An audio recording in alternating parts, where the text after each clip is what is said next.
Yo, what's up? Welcome to Kinda Funny Games Daily for Friday, January 14th, 2022. I'm one of your hosts, Blessing Adeoye Jr. Joining me is Fox himself, GameSpot's Timur Hussein. Hello, Blessing. It is good to be here. I'm excited. It's been a while. We don't get to host much together, and I was caught off guard by being called Fox, and I forget that that is my nickname here. You And are our Fox. I love it. I want that to spread outside of Kinda Funny, so people start calling me Fox a bit more. It's something I like. I always, when you're a nerdy kid and you're like, oh, I'd love to be called Fox. Yeah, I wish I had a cool nickname. Yeah, nickname. I'd love to have someone shout "Fox" as I'm being stomped on by a giant Metal Gear, and one step closer to that dream. At Kinda Funny, Oh yeah, there you go. Hey, that's what we're here for. I want to plug something. Oh, plug away. Okay. So this morning I woke up and there was a knock at my door, and then a package on my floor. I picked it up and it was some apparel. I'm rocking the brand new Kinda Funny sweatshirt, which, let me tell you, Blessing, it is nice. It looks comfy. It is comfy. It is. Firstly, the black on white is incredible. Like, I love it. It works for my vibe. People always ask, like, hey, why do people always put out black merch? Like, why is black merch always the thing? It's always the black shirts, the black sweatshirts.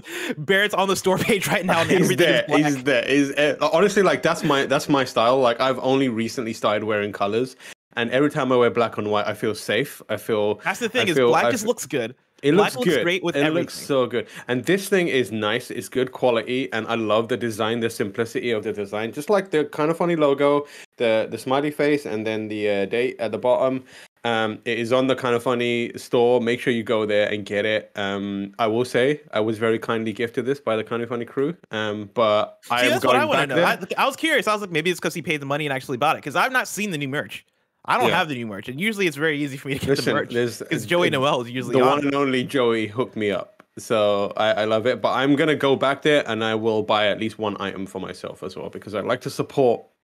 Obviously, I'm gonna support as much as I can, so I'm gonna be getting one. So if I recommend it, trust me, it's worth it. Tim, we've talked a lot about the black colors for apparel.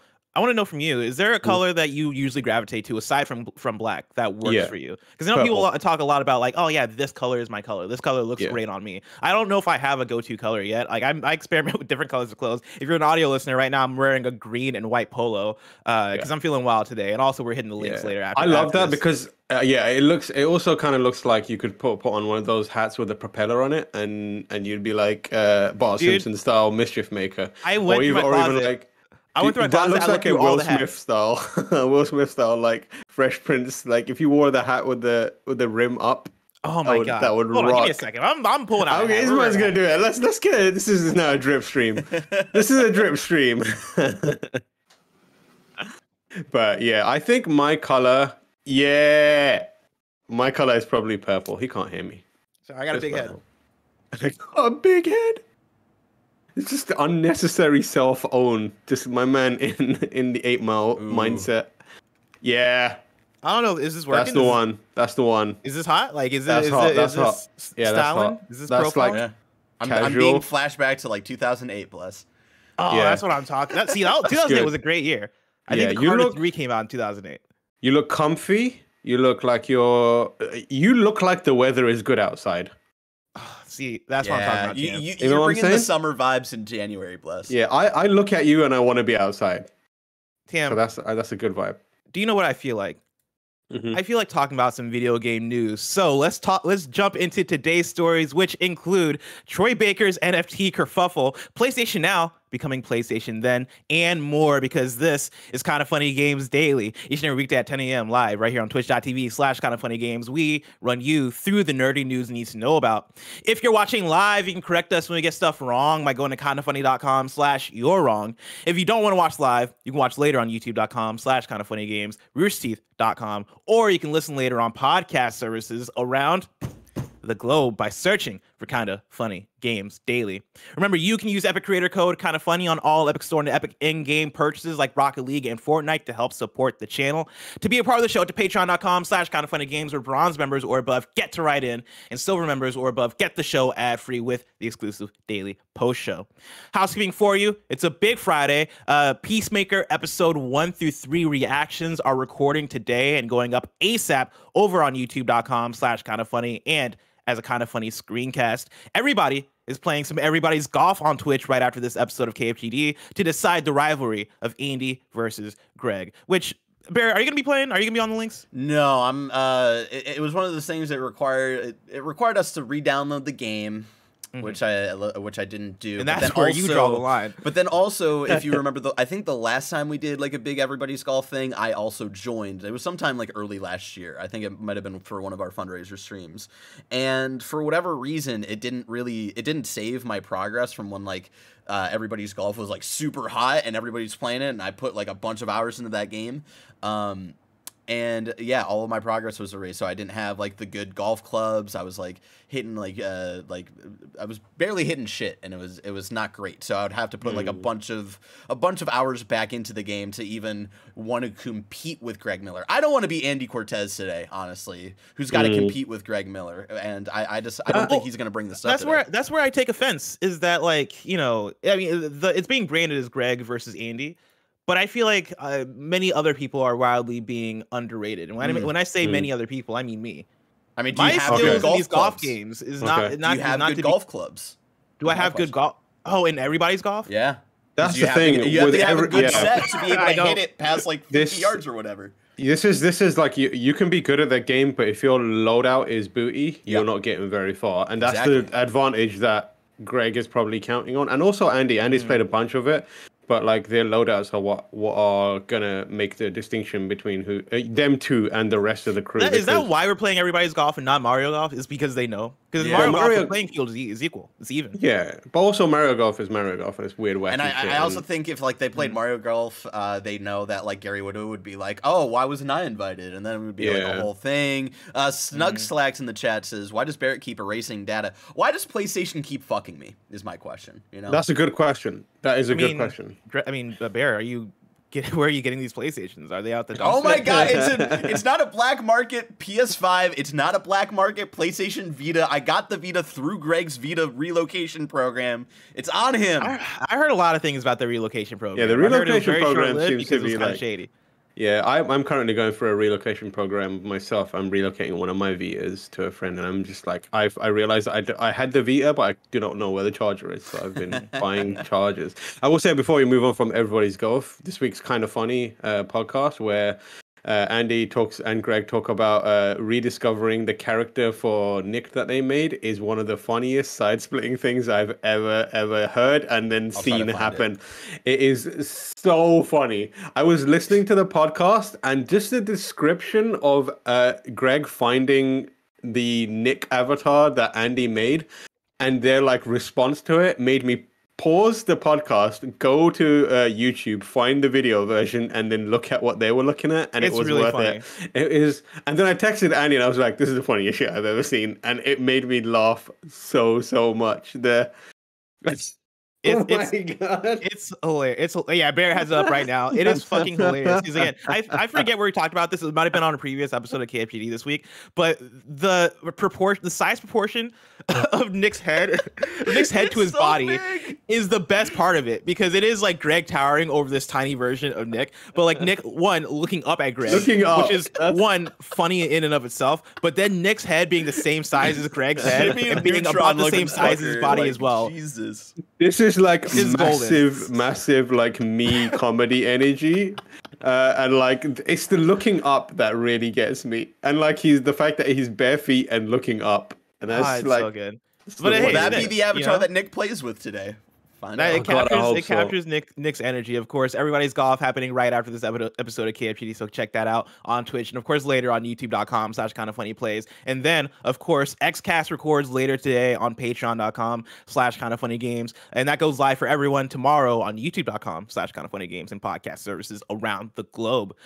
Thank you to our Patreon producers, James Davis at James Davis Makes, Blackjack, and Pranksy. Today we're brought to you by MeUndies, DoorDash, and Chime, but we'll tell you about that later. For now, let's begin with what is, and forever will be, the Roper Report. It's time for some news. We have 4 stories today. A baker's dozen. Starting with our number one. It seems like every day now on Twitter, there is what they call a main character, where somebody says a thing, somebody does the thing, and then everybody jumps on that thing, and that person becomes the main focus of like, what the fuck is this? Like, what is happening right now? And that person today happens to be Troy Baker. I'm going to pull it from IGN, where they have an article titled, Troy Baker is working with NFTs, but fans are unimpressed. This is Matt Perslow at IGN. Voice actor Troy Baker has announced he is partnering with an NFT company, and his fans are less than impressed. Baker, who is most famous for his role as Joel in The Last of Us, revealed on Twitter that he's partnering with VoiceVerse, a company that helps create and promote AI-powered voice NFTs. These text-to-speech voices are designed with the intention of being used to create audiobooks, podcasts, read scripts, and other projects that require voiceover without the need for an actual voice actor. Quote, I'm partnering with VoiceverseNFT to explore ways where together we might bring new tools to new creators to make new things and allow everyone a chance to own and invest in the IPs they create, said Baker before signing off, quote, you can hate or you can create. What'll it be? End quote. At the time of writing, the tweet has vastly more replies and quote retweets than likes. I think it's safe to say Baker has been ratioed. The largely negative response to Baker's announcement includes a variety of concerns, including those about how NFTs impact artists, actors, and creative industries at large. At Brainimage on Twitter, in a reply, said regarding VoiceverseNFT, quote, this is an outrageously bad idea. On top of the NFT bump, it's, quote, here's an AI tool that can render voice actors useless. You're not only pulling up the ladder for voice actors just finding their feet, you're also devaluing your own work. Staggeringly, blisteringly terrible, end quote. They also screenshot some tweets from VoiceverseNFT as last night they also went through and tweeted through like, hey, this is what VoiceverseNFT is. This is like where this is kind of what we stand for. And in their tweets, I'll just read their tweets. Their tweets read like this: and this is VoiceverseNFT. Voice NFTs provide unlimited perpetual access to underlying AI voice that the NFT represents ownership of. If you own a voice NFT, you can create all kinds of voice content and you will own all of the IP. Imagine being able to create customized audiobooks, YouTube videos, e-learning lectures, or even podcasts with your favorite voice, all without the hassle of additional legal work. This also allows people with limited resources to access professional grade voices more easily. They go on, of course, and go to VoiceverseNFT, and if you really want to read up on it, you can go to a website where they talk about who they are. Replies have tried to draw Baker's attention to how many artists have fallen victim to NFT scams and that the NFT movement as a whole has fundamental flaws in regards to its use as a creative platform. Others have drawn attention to the environmental impact of NFTs and their use in potential fraud and tax evasion. The NFT debate seems like it's going to be a major games industry talking point in 2022. Square Enix's president noted that he was exploring them in a New Year's letter, and this follows EA's claim of NFTs being an important part of the future. Sega has also hopped on the NFT bandwagon, but says it'll drop plans if fans see it as simple money-making. While the industry does seem to be pushing into the field, it hasn't stopped fans fighting back. Stalker 2's developers canceled its own NFT plans in less than an hour after fan backlash. Tam, when will it end? Never, sadly. NFTs are in our future, whether we like it or not. And for the record, I think I have the misfortune of usually having some sort of NFT story when I'm on Kinda Funny Games Daily, and I've made my position clear on it, and which is no effing thanks, no fucking thanks, not for tomorrow NFTs. That's what they stand for. But like, I feel like there's the problem that NFTs and blockchain has is there is a good use for them. The people that are advocating for and doing the work on making them viable in a good and meaningful way are utterly drowned out by opportunism and knobheads right now that are like, so right now we are going through the grifters, the scammers, and I'm not saying that's what Troy Baker and the crew that are doing this voice stuff are doing. at all. But the problem you have is if you think that you're coming into this thing with a genuine good idea, you have to recognize that you are entering a field and a space that is populated by 95% knobheads that are scamming people. Yep. So you cannot make a reasonable assumption that people are going to take your word for it being cool and nice and good. You have come to the party dressed all to the nines, and you're saying I'm cool and I'm nice, but everyone you brought with you, your entourage, is grifters. Everyone sees everyone else as grifters, and you're trying to be like, no, I'm not like them. It's like, no, you are. You look exactly like them. So that's how it works right now. I don't understand this, and the thing I always find is like, people put out their NFTs, and either one, it's a shit picture of some shitty JPEG that I could easily do better, and it's just designed so it's like, oh, I've put a ice cream on his head, now it's a different one, now it's sad, or it's some confused, like unclear pitch for something. Like, what the hell is this audio NFT thing? Because it's like intersecting with AI in a way that's very confusing. Secondly, maybe I just don't understand because I'm a dummy, but like, why are you selling the ability to synthesize your voice when your business and your world is like, my voice is an important part? Like, if I was like, hey, I've created an AI that makes it easy for people to write news and reviews as Tamor Hussein, and it replicates me near perfectly. Yeah. Why would I do that? Yeah, here's technology that basically copies my renders me useless. It is big. Yeah, it renders me useless. Yeah, it is big Cheddar Bob and 8 Mile shooting myself in the leg energy. And it's like, why are you doing that? Stop that. I think, you touch on so many things that I think is at the heart of the issue with NFTs, where I don't think the technology is inherently bad, aside from it being bad for the environment. I think that is inherently bad. But I think in terms of what the applications for the technology could actually be, I think there could be promise there in the future if somebody figures this shit out. But for where we're at the infancy of it, it seems like it's been jumped on by so many scammers, so many people that are looking for opportunity, so many people that are trying to take it and have already turned it into something that has kind of ruined what it could have inevitably been.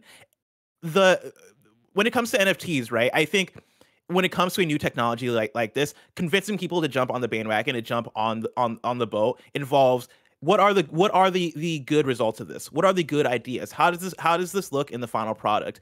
And every single utilization I've seen of NFTs has been bad. Like, not even like, oh, I can see where this is going, or oh, this seems like it has promise. It's been very bad. Like, NFT art, the art that I've seen so far online, I've not seen one piece of NFT art that made me go, no.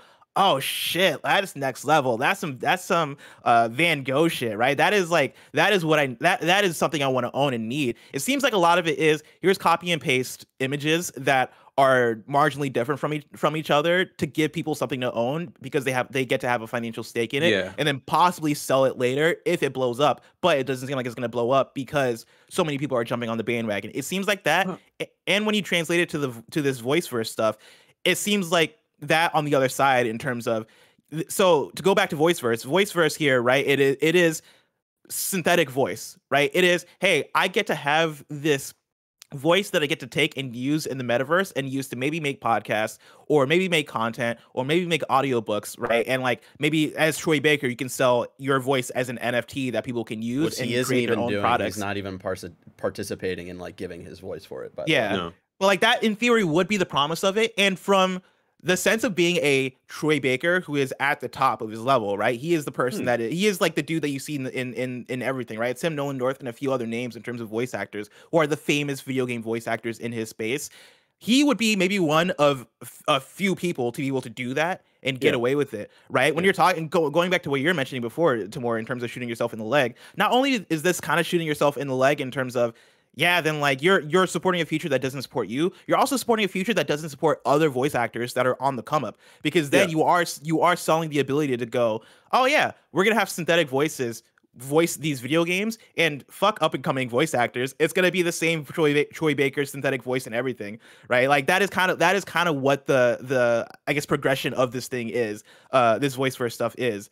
Yeah, and like a couple of things I want to kind of pick up on that is for one thing, like there are the majority of NFT art based stuff is garbage.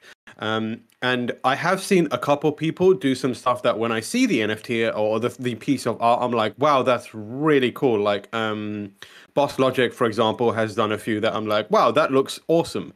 And then there's Rafa Grassetti, I think his name, works for Sony Santa Monica, done a lot of God of War stuff, like done some cool stuff there, and a few other like artists that have done it.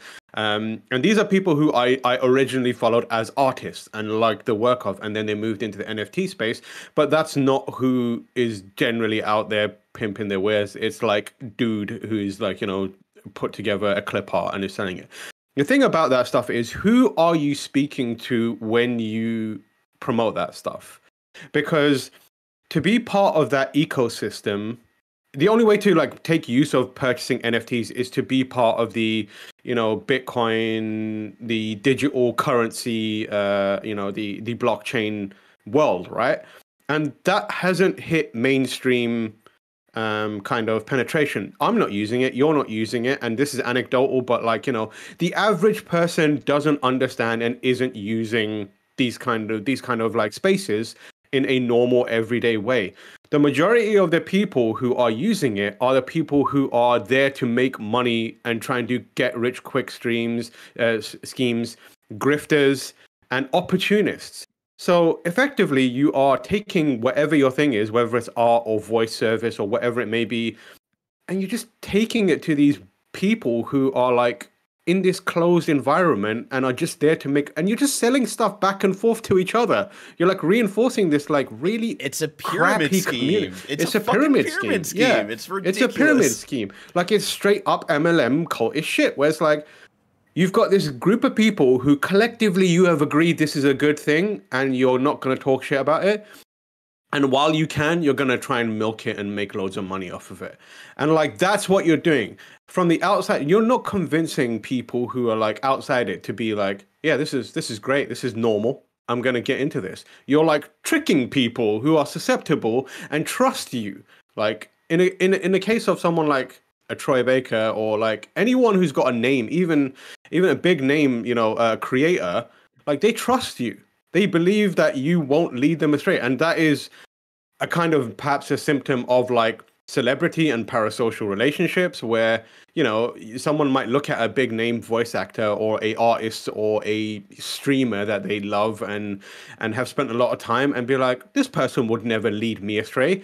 Reminder, that person does not give a shit about you. Like that person, you are just a name into them. Like you don't exist to them. So like they have no qualms with putting this stuff out there. And that is dangerous for someone who's perhaps like less, concerned with the moral value of it and like that leading people astray. You know, I'm not saying all celebrities people are bad. Like we're people in positions of public, we're public facing, and like we generally try and treat people who watch us and as respectfully as we can. But there are people out there who will not do that. And like NFT shit is being used right now to kind of take advantage of vulnerable people. And I think this is just, at the very least, is a bad PR move on, sadly, Troy's part. Like Troy is someone that I know and I have spoken to, and he seems like he's a very nice person and like very switched on. I think he's been not led astray, but like, you know, him and various other people, at the very least, before you do this NFT shit, think about the environment you are doing it in. No one trusts it. There's nothing but negative sentiment around it. Anyone who even tries, even if they're coming from a place where they're like, I get it. I figured out a way to do it as well as I can. You're not going to be able to distinguish yourself because you are literally surrounded front to back, top to bottom by grifters and people who are taking advantage. You are not going to convince other people that you're doing the right thing in a chorus of wrong voices. Just don't do it. It's bad PR. Yeah. Leave it. And I mean, you mentioned, right, you don't think it's necessarily them being led astray. I do think being led astray has parts to do with it, especially when you talk about like, when you talk about people like the stalker devs, right, of like these guys who showed off their game at an Xbox presentation, seemed like it's going to be very promising, and then announced the NFT thing, and then very quickly realized like, oh shit, people do not like this, right? Like me and you have the benefit of being extremely online and like understanding what the conversations are around things, and then also being well read because of the fact that like we have to cover news and we're reading this shit every day. So we're kind of there with the day to day, and a lot of our audience, because they listen to the show and because a lot of our audience is also very online, they're there for the day to day of, oh yeah, okay, no, we know what the deal with NFTs are, right? For the soccer devs, or for a Troy Baker, or for any other person or outlet that might be on the smaller side. I don't necessarily lump in like a whatchamacallit. Was it Square Enix? I think it was Square Enix. Yeah, I don't lump in a Square Enix or the bigger publishers into this necessarily, but on people on the smaller end of it, who are either a person or a small team that are like, hey, we could use money to fund this thing, or on the individual side, right? Hey, I could just use money, right? Like, hey, I want to get rich. Oh, this guy's approached me telling me like, hey, if I partner with them and on this new technology, I can get money.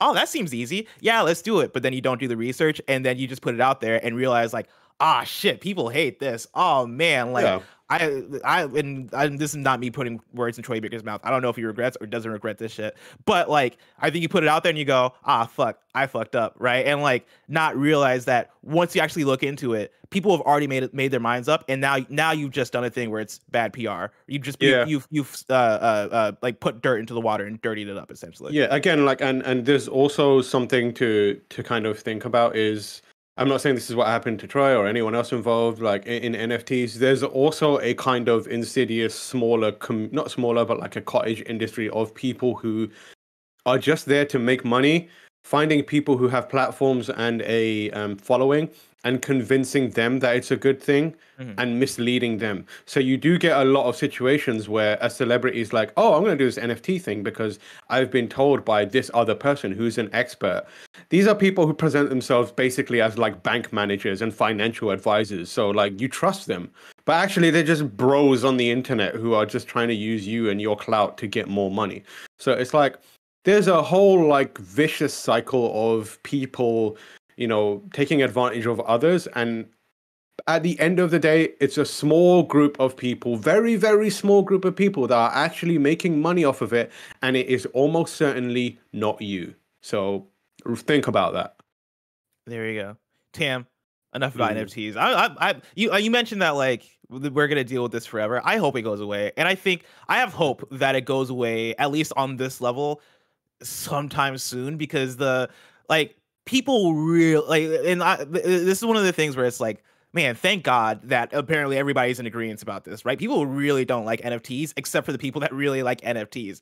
As far as I can tell from like the audiences, even people who are usually on opposing sides of issues on the internet, I'm seeing everybody go, nah, fuck this. This is a scam. We don't want this in our games. We don't want this in our entertainment. And that gives me hope that this will it'll get shifted away to some extent until it's implemented in a way that actually is promising, actually is something to get excited about. As long as it stays something that feels like a scam and looks like a scam and operates as a scam, I think we'll see it go away sooner than later, and then probably come back in a better form. That's what I imagine. I think it'll calm down. Well, I think it's gonna. I don't think we've reached the point where the bubble is ready to burst. I think it's gonna get a lot worse before it gets any better. And then the bubble will burst, and then it will go away for a while and come back, and it will be like, we figured it out. It's not called NFT. It's called something else. Yeah, microtransactions 2.0. Yeah, exactly. I think NFT is now like a poisoned well where no one, there's no recovering that. There's no PRing that back into people's good graces. It's done. And also like the way I think the thing that frustrates me is the people who roll up and they're like, no, you just don't understand. It's like, no, everyone understands. Like those are the people that I find most dangerous, who are out there defending people and defending NFTs and being like, no, you just don't understand it. You just don't understand it. You just don't understand it. It's like, no, we all understand it. Yeah. And we also recognize that you're in the business of telling people that we don't understand it to try and cause, perpetuate how long we have to deal with it. Exactly. And I just hope I don't have to talk about NFTs for the rest of the year, because it reminds me of like when like COVID first hit, right? And COVID, of course, like we had to talk about because that was affecting everything, and that was a worldwide thing, right? But like I get tired of talking about the same shit every single day, and I know people often get tired of being like, oh, another thing about NFTs.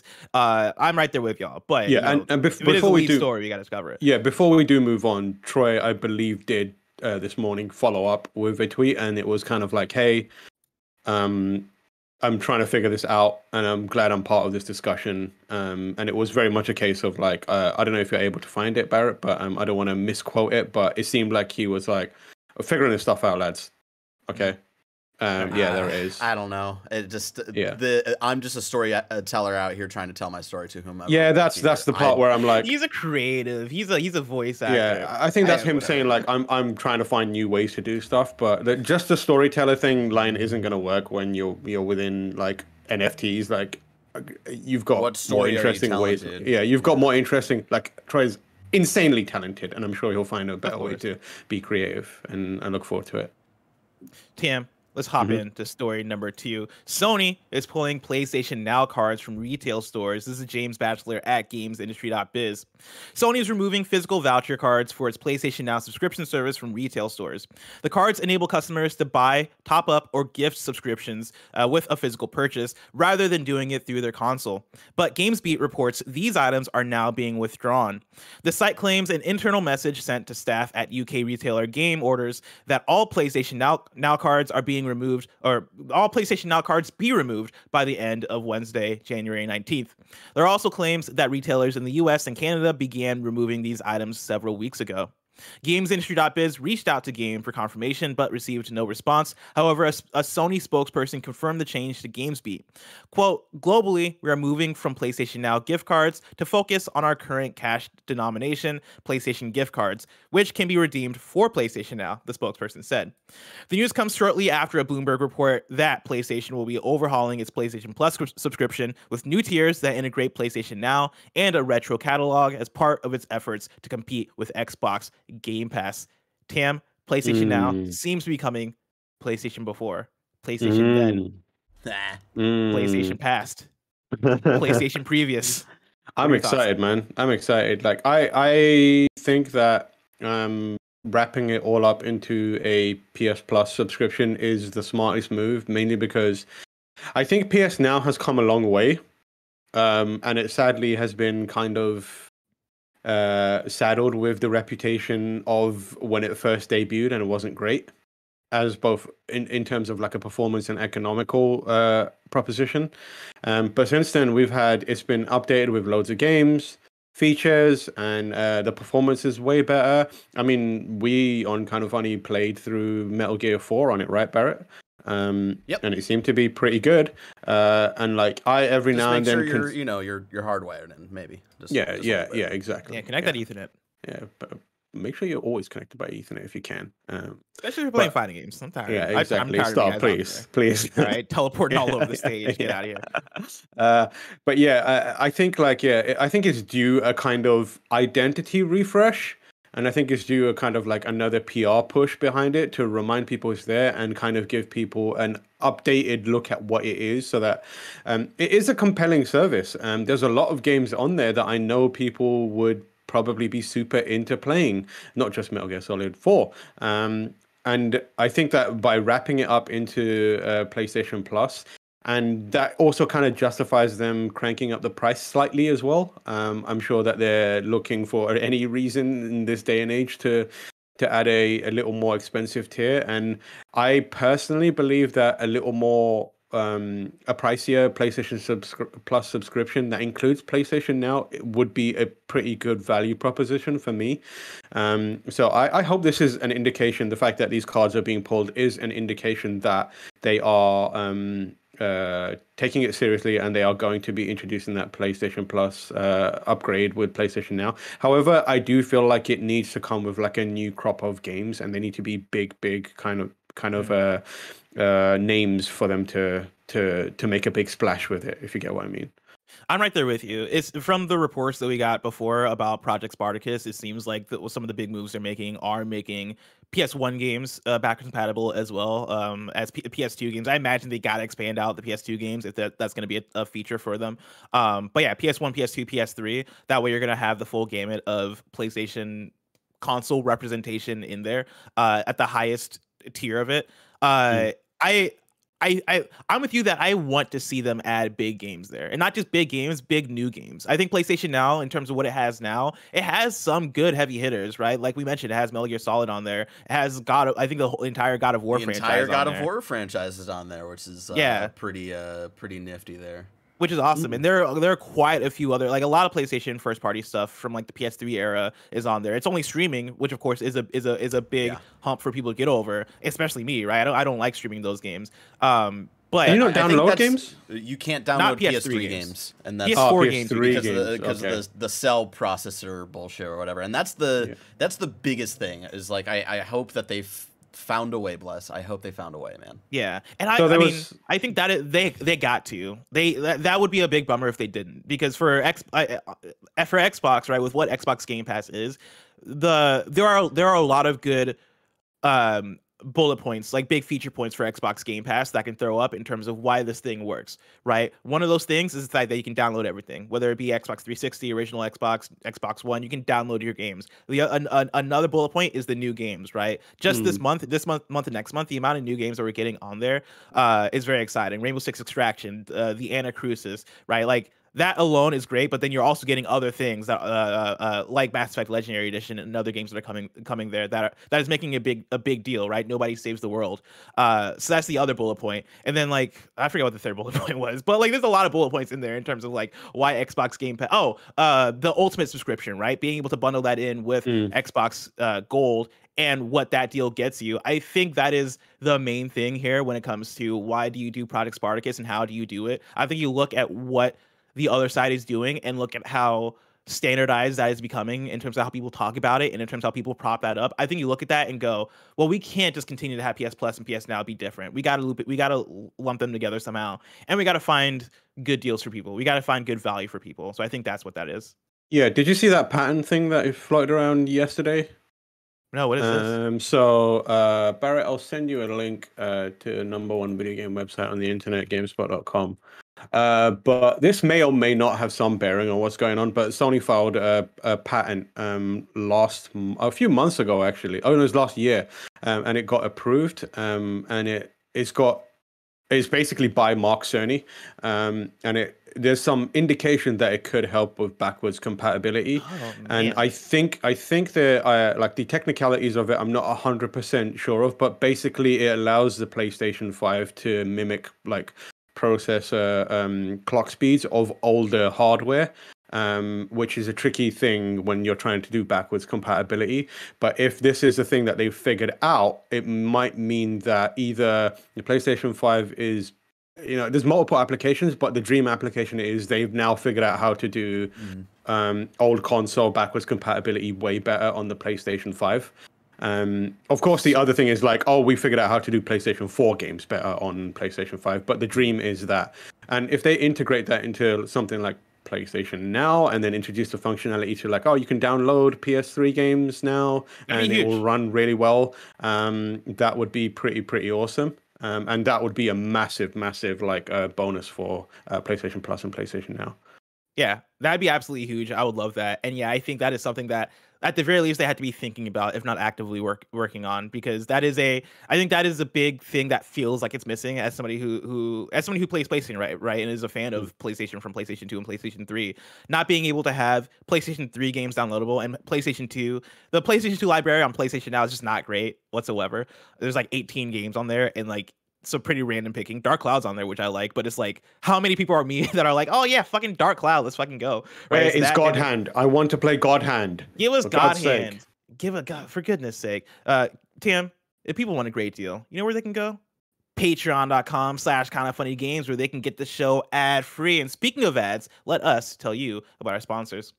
Relationships aren't perfect, and MeUndies is celebrating our imperfectly perfect matches with their new Valentine's Day collection. I don't have to read the ad anymore. I can just tell you I'm wearing MeUndies, ladies and gentlemen. Always have been, always will. Not always, I guess. But what happened is I had a bunch of underwear I didn't like that much, and then I tried a couple pairs of MeUndies, and I was like, these are amazing, and I ordered a whole bunch of MeUndies, and now it's all I wear, and I am due for more. Maybe I'll do it here. Back to the ad.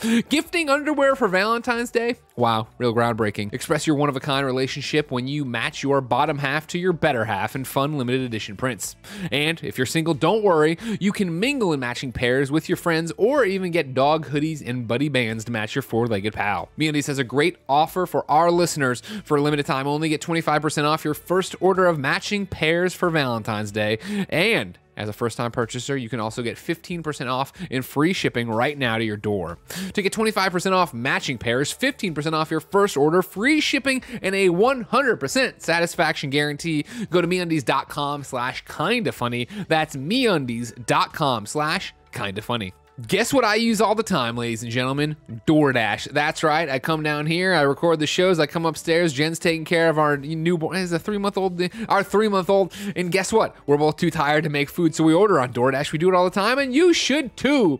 You've got back-to-back meetings, errands to run, and chores to take care of. What's the secret to clearing your to-do list? A little help from DoorDash. Along with the restaurants you love, you can now get groceries and other essential items delivered to your door with DoorDash. Get drinks, snacks, and other household items in under an hour. With over 300,000 partners, you can support your neighborhood go-tos. Choose from your favorite national chains like Popeyes, Chipotle, and Cheesecake Factory. For a limited time, our listeners can get 25% off and 0 delivery fees on their first order of $15 or more when they download, that's you, download the DoorDash app and enter the code GAMES2021. That's 25% off, up to a $10 value, and 0 delivery fees on your first order when you download the DoorDash app in the App Store and enter the code GAMES2021. Don't forget, that code is GAMES2021 for 25% off your first order with DoorDash, subject to change. Terms apply. Kick off 2022 with a better checking account with no monthly fees, no overdraft fees, no foreign transaction fees, and no service fees. Get all that and then some with Chime, an award-winning app and debit card. They've also got over 60,000 fee-free in-network ATMs all over the place, like at most Walgreens, 7-Elevens, or CVS's. You can access your money when you need it, where you need it. Make sure you make the first good decision of the new year and join over 10 million people using Chime. Sign up takes only 2 minutes and doesn't affect your credit score. Get started at chime.com/kfgames. That's chime.com/kfgames. Banking services provided by and debit card issued by Bancorp Bank or Stride Bank NA, members FDIC. Get fee-free transactions at a Money Pass ATM in a 7-Eleven location and at any Allpoint or Visa Plus Alliance ATM. Otherwise, out-of-network ATM withdrawal fees may apply. Sometimes pay anyone instant transfers can be delayed. The recipient must use a valid debit card or be a Chime member to claim funds. Story number 3. Respawn isn't canceling a secretive third game after losing its director. Now, here's the thing, Tam.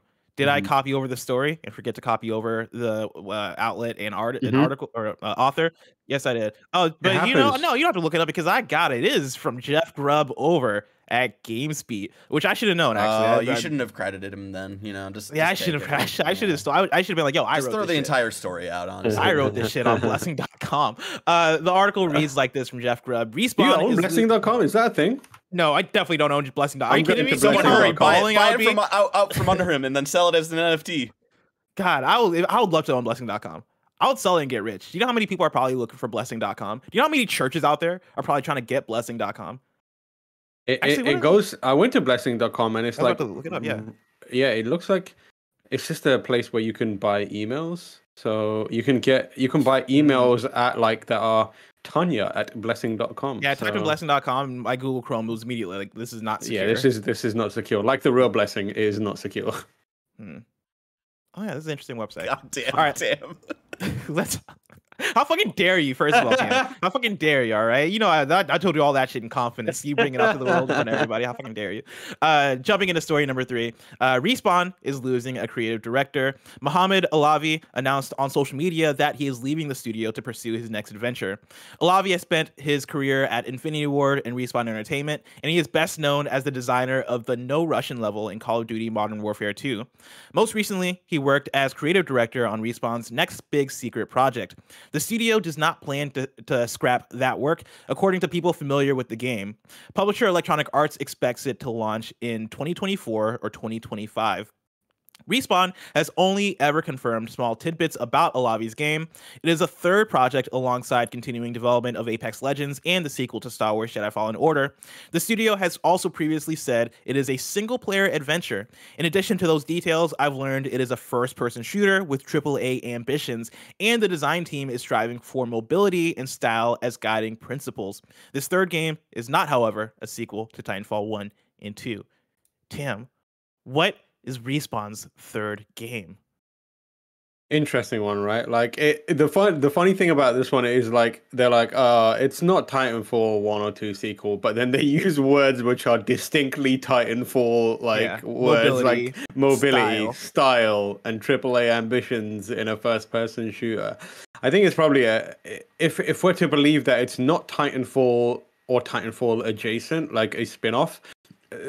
I'm of the mind, like I imagine if I had to place a bet and someone was like, gun to my head, you need to place a bet on what it is right now, I would say it's a Titanfall spin-off of some sort, because they just have done so much work and they've got proven success with a Titanfall spin-off with Apex, and there's so much, and they keep saying Titanfall's not gone, it's part of our lineage, we're going to bring it back. It makes the most sense for them to do Titanfall spin-off style things. But obviously they are, of all the studios in EA's family right now, they're the ones that if I was in charge of EA, they're the ones I would trust most with a new IP, come up with something new for us, because, you know, DICE ain't doing it they're working on Battlefield, and, you know, all the others are working on weird sports things. So the only studio you really have is, I mean, you have Motive and that kind of stuff, but they've got their hands full. Respawn is the studio that I would say, hey, can you come up with a new IP for us, but keep it like in the same wheelhouse as, you know, the stuff that we're known for. So I feel like there's as much chance of it being the likelihood is that it's a new IP, but I feel like the safe bet for them would be a Titanfall spin-off, if you get what I mean. We're on the exact same wavelength. I have like three possibilities. One of them I think is the likely one. One of them is like the lesser likely but also likely one, and then the other one is like it's not going to happen, but I would shit my pants if it would. The one that I think is most likely is something that is in the Titanfall universe. I wouldn't be surprised if it has Apex in the title. If it is a Apex Legends single player game, because Apex Legends now is the way more popular title than Titanfall, right? As much as Titanfall fans might hurt to hear that, but it is, right? And Apex Legends, I think, has that selling power. And if you're to put out an Apex Legends single player game, a single player campaign that operated on the level of something like a Titanfall 2 campaign, that would fucking hit. That would be Apex Origins is a platform, and it launches with campaigns for Bangalore and Caustic, and then like Halo, it will be expanded upon with campaigns for each of the other Apex Legends. When a new Apex Legend is introduced to Apex Legends, the Battle Royale, it will simultaneously have a single-player Origin campaign in Apex Origins that you buy separately. That'd be fucking insane. But yeah, like I think that is the number one most likely. This is a Titanfall / Apex universe game that is single player, that is taking advantage of those IP, that probably has Apex in the title. I think right under that is new IP, you know, something that can stand alongside. Hey, people loved us for Titanfall. Titanfall just isn't selling the way that we want Titanfall to sell, and EA doesn't want us to make another one. Let's make something like that. Let's make a spiritual successor to the Titanfall 2 campaign that is a brand new IP that does have the mobility, but it's something that is fresh and new that is going to get our audience super excited. I think that is also something that's very possible. Way on the this is not fucking happening level of it, Tam. That would be a dream scenario for me, but I know that this is not happening. Tam, do you know what IP that EA owns that they don't make games in anymore that kind of fits the bill in terms of everything that's spoken about here? Is it Def Jam? It is not. No, it is not. Does EA even own Def Jam? That's a good question. I don't know if Who EA is owns Def Jam? I think Def Jam owns Def Jam. No, as in like Fight for New York and like I thought it was an EA game, right? It was an EA Esports Big did Def Jam. Yeah, originals. Yeah, they own that shit. Bring it back. Where is it?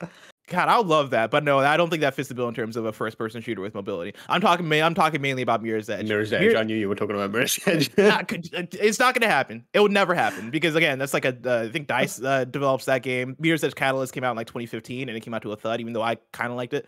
I would fucking go crazy if we were at an E3 and then a Respawn logo popped up and then a Mirror's Edge logo popped up. My head would explode, Tam.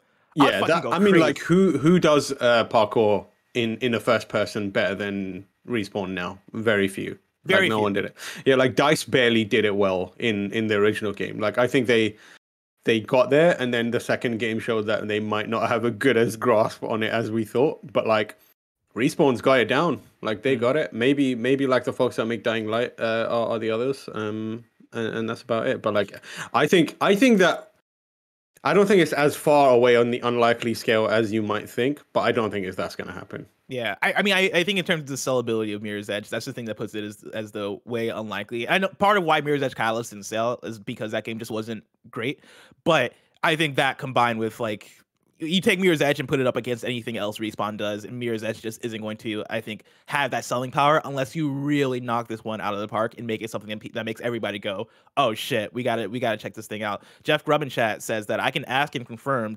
that it's not Mirror's Edge if you want. Jeff Grubb, I'm gonna need you not to do that because I can't. I'm not in the emotional place. I'm not in the emotional place this morning to hear some news like that. Grubb, do it. Do it. No, don't do it. You can't rip that Band-Aid off. All right, let me dream. Let a man dream. All right, there are a few things I hold on to in this life. That is polos. That is good tea, and that is that Mirror's Edge can someday come back. Jeff, save that for Grubbs next. Thank you. Appreciate it. I swear to God, if Jeff Grubb puts out a video debunking this Mirror's Edge thing, I'm taking the week off. It's gonna be one of the ones where it's like, hey man, hey Greg, Tim, I need some time off just for like emotional, like I need to recover. Emotional damage. Emotional damage. It is. But yeah, I'm looking forward to whatever this Respawn game is, even though it seems like it's far away. 2024 or 2025 seems like that puts it at a, hey, no, this is AAA. We're taking our time with this, and it's going to be a big single player campaign game. And so, can't wait for it. Take your time, Respawn. I'll be there when it releases. Let's round out the Roper Report with story number 4. A PS5 version of Apex Legends has been spotted on PSN. This is Chris Scullion at Video Games Chronicle. It looks like Apex Legends is set to get a new gen upgrade soon. According to reliable PlayStation patch tracker, PlayStation Game Size, a PS5 version of Apex Legends has appeared on the PSN database. The new edition is reportedly 80 gigabytes in size, but this doesn't include any other updates that may be released alongside it. At the moment, PS5 and Xbox Series X/S owners have to play the PS4 or Xbox One versions of Apex Legends respectively because there are no bespoke new-gen versions. Respawn said back in August 2021 that it was still planning to release a new-gen update for Apex Legends, but wasn't ready to commit to not ready to commit to a launch window at the time. So there you go, Apex Legends fans. If you're like me and you're waiting for that PS5 version, there's hope. Seems like it might be coming sooner than later. Yeah, 80 gigabytes is beefy. But hopefully that just means it looks nice. And I mean, like they released a new version of Fortnite, right, for PS5, and it, as far as I know, is like it's popping and it's nice. So Tam, let me tell you about that 120 hertz frames per second shit. It is, it's wild. It's a whole new world, bro. If they can do the same and make it nice, give it a few nice bells and whistles for PS5, I'm well up for it. Very excited. Yeah, Tam, I can't wait for this PS5 update to Apex Legends to come out, but that might be far away, might be closer than we think. We'll have to see. If I want to know what's coming out to mom and drop shops today, where would I look? You would look at the official list of upcoming software across each and every platform as listed by the Kinda Funny Games Daily hosts each and every weekday. Yeah. Out today, we got Airy Dreamscape for Xbox One and PC, Operation Zeta for Xbox One and PC, God of War for PC, Superland 6 Inches Under for PC. That's what she said. New Home Medieval Village for PC, Kansei the second turn for Switch, Pinball Jam for Switch. Franklin and Lamar return to GTA Online this week in Double Down, not the KFC sandwich. A new co-op mode in which players step into the pair's shoes for a weapon-heavy, close-quarters battle across a variety of southern San Andreas locations against a shotgun-wielding opposing team with infinite lives. And then Crystal Clash as free-to-play. Crystal Clash, well, verbatim here it says Crystal Clash as free-to-play today on Steam. I think that means that Crystal Clash is becoming free-to-play or is launching free-to-play today on Steam. So if you're a big Crystal Clash fan, get out there and go play some Crystal Clash. We got an NVIDIA GeForce update for you. We've partnered with NVIDIA to keep you updated on all the latest GeForce RTX additions to your favorite games, like God of War. Of course, the PC version has launched, and it launches with NVIDIA DLSS and Reflex, powered by AI rendering technology on GeForce RTX GPUs. DLSS speeds up frame rates in God of War while preserving the game's stunning graphic detail to provide image quality similar to native resolution. When enabled, performance is boosted by up to 45% at 4K, allowing gamers to play God of War with phenomenal graphics, higher frame rates, and uncompromised image quality. New dates for you. Final Fantasy XIV will be resuming digital sales starting on January 25th, 2022 at 5 p.m. JST. Ikai is coming to PC, PS5, PS4, Nintendo Switch, March 29th, and then Aquamarine launches for PC on Thursday, January 20th, 2022. Tam, people can, of course, go to patreon.com/kindafunnygames where they can get the show ad-free, but they can also write in with their reader mail, just like Lucid Dream did. Lucid Dream writes in and says, random thought. Sony's Spartacus update to PlayStation Plus should include streaming access to the movies they produce, like the upcoming Uncharted or the Spider-Man movies, because they currently aren't available on other platforms. I think it could help them compete with Game Pass by offering something unique and leveraging Sony's existing content in a positive way. Any thoughts? I mean, sure. I think that isn't as likely as we think it.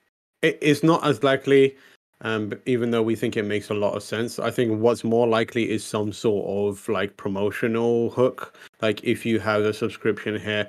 Remember they did that thing where you can, if you buy the game, you get cinema tickets or something like that, like discounted cinema tickets. Like I think we'll get a lot of that kind of stuff. Which or you'll get the Powers interesting. TV show. Yeah, you Jesus. I forgot about that. I forgot about that. Yeah, I think you're more likely to get like a discount to a subscription service for wherever that is. Like, oh, if you get a sub for Disney Plus or whatever it is, some sort of perk. I would love to see them be like, hey, here's the Uncharted movie for a limited window. It's available, and then after that, it's gonna go elsewhere. Like, I would love that, but I think that ultimately the deals that they need to make with Hollywood and the movie publishing and viewing industry are messy and tricky.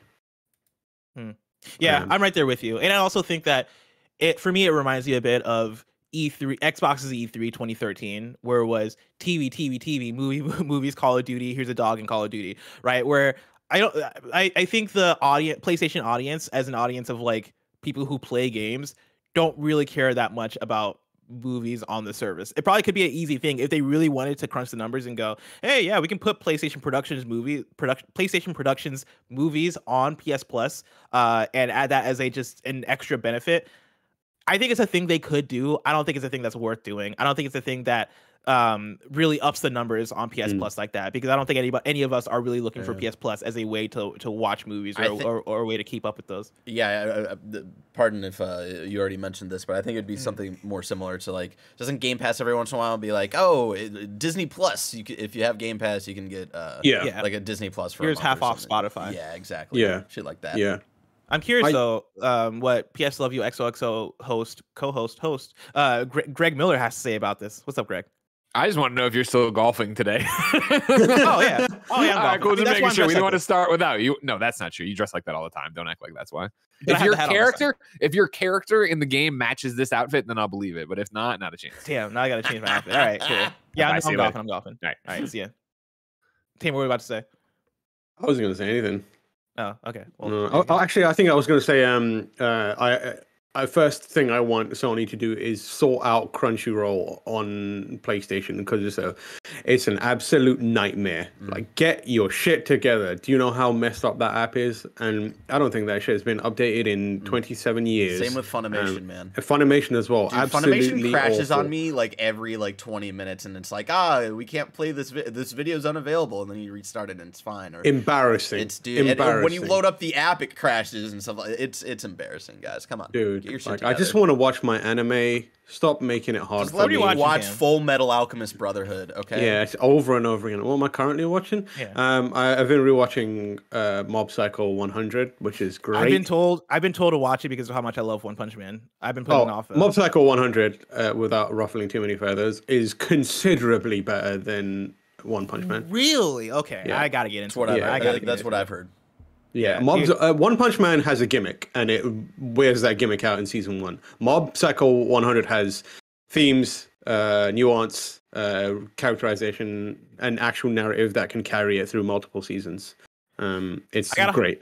I'm on a few things right now, right? I gotta hop back on Demon Slayer because I finished season 1, and I know there's the movies and then also season 2, but that shit isn't on Netflix, and I watched all of it on Netflix. The movie, man. Holy shit. That's what I be hearing. That's what I've been hearing. It made me cry, and I liked the first season fine, and dude, that movie made me tear up. It was one of my favorite movies last year. Yeah, so I gotta hop back into that, and then also I am back on the Hunter x Hunter train. I fell hard off the Hunter x Hunter train because I did not like, what was it, season 3, arc 3, basically the tournament arc. I was not fucking with when they introduced men and all that shit. Yeah, I was like, this is too much. Like, they're over explaining this stuff. I don't like it. But now that I'm like way past it, I'm like, okay, I get what they're doing because this is kind of complicated. But now that I'm not at Chimera. I'm at the game one when they're in the video game. Oh, okay, Greed Island. Probably don't care, but Greed Island. That's where I'm at right now. I'm having a great time. Yeah, Chimera arc is next, and let me tell you, that is like 9 million episodes. Good luck. That's what I hear. But enough about that. Let's hop into kindafunny.com/you're wrong, where you write in, let us know what we got wrong as we got it wrong, so we can correct it for those watching later on youtube.com/kindafunnygames and on podcast services around the globe. Some dude wrote in and said 2008 was famously a bad year. How could it have been a bad year when Carter 3 came out? That's what I say. Lil Wayne overrated. Let's move on. Wow. I don't know how I feel about that one, Tim. I don't know how I feel about that. He's you have to respect his output, his lyrical content, and so he's got less genuine classics than he has, and then a lot of others. I think his mixtape run is legendary. Maybe one of the best. But is his mixtape run legendary because the actual songs and the lyrics and the bars are amazing, or is it legendary because he put out a lot of mixtapes very quickly? Is his hustle legendary, or is his lyrical content and production and rapping legendary? That's all I'm saying. See, this is a conversation that I would love to have with you if we were in the kindafunny.com or Kinda Funny Games Daily, you're wrong section. Come on to the next I have a long episode. rant to go on about that point alone. The next episode of the next Listen gen to those podcast. feelings. Listen to the Dedication 3. Listen to his Upgrade You freestyle, Tam. There's a lot of classics out there that Lil Wayne Let's have Tam on the next episode of Next Gen Podcast, and we can settle it there. How about that? Okay, fair. Nanobiologist writes in and says, missed news, Halo 3 servers are shutting down. RIP the GOAT. Let's see. Zach Menninger says, Sony Pictures just signed a new contract for streaming with movies going to Stars for the first 18 months. I believe then Disney Plus after that. So that's more context to that conversation. Okay.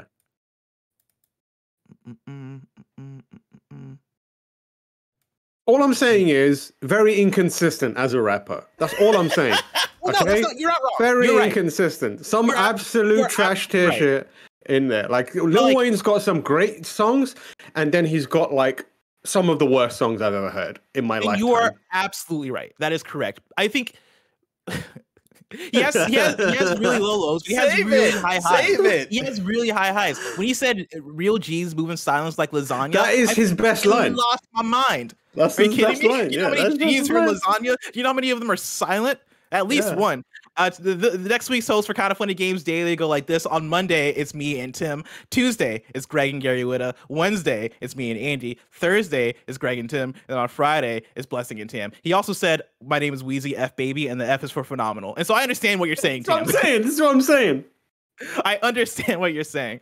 If you're watching this live on Twitch right now, after this is Everybody's Golf, the face-off between Greg and Andy. If you want to catch that stream later, you can subscribe to youtube.com/kindafunnyplays. Remember, this has been Kinda Funny Games Daily. Each and every weekday live right here on twitch.tv/kindafunnygames. We run you through the nerdy news you need to know about. Sometimes we even talk about Lil Wayne and anime unprovoked. We have a Patreon post show for those that are subbed at the silver level of patreon.com/kindafunnygames. So stick around for that. Otherwise, until next time, Game Daily.